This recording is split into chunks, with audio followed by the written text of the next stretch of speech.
first of all, Graham, obviously a great deal of controversy in the game last night. A number of penalty decisions turned down. I just wondered what you made of those decisions.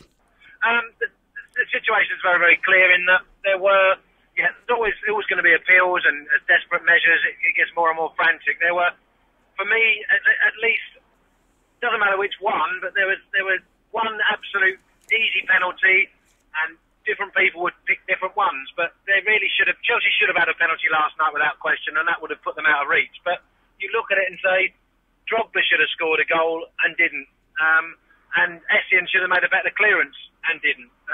And it's unfortunate that everyone always focuses on the referee and his decisions instead of looking at a whole game. He didn't have a great game, but that's not what football's all about. Which decision would you pick if you were to say that there was one Stonewall penalty? Which one would you say stood out? For me, I think Drogba's shirt pull is clear. But you look at that in the light of the way he goes down so easily. Did that cost him? And if it did, maybe he should learn a lesson from that.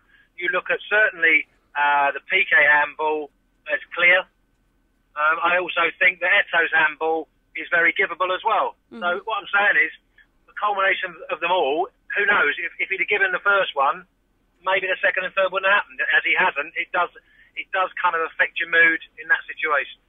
And what do you make of the suggestions that the referee, obviously usually referees outside of this sort of level of football maybe, and it was not sort of adjusted to the pace of the game? Would you say that's fair, or did he just have an off night?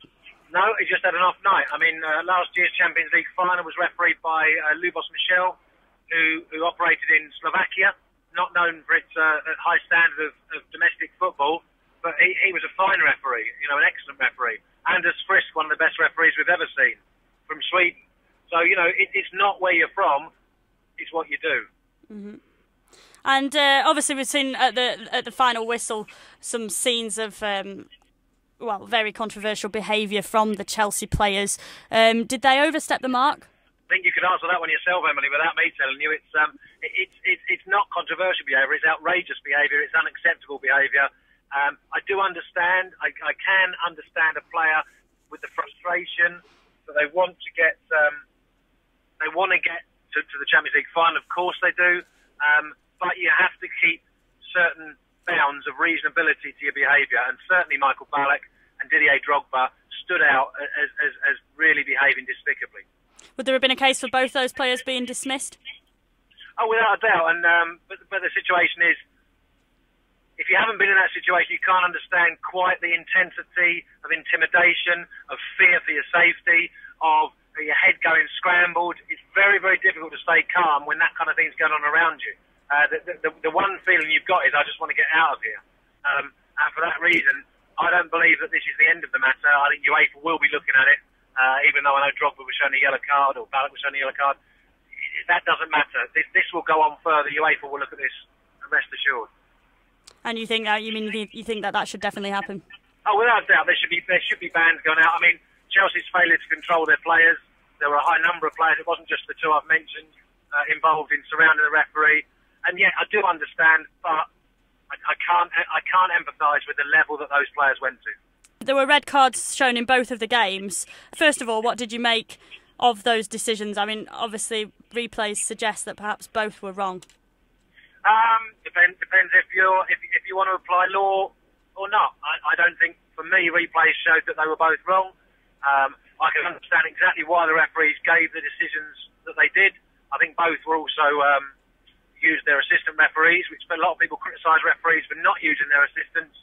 I think the referees in both those used their assistant referees for guidelines as well.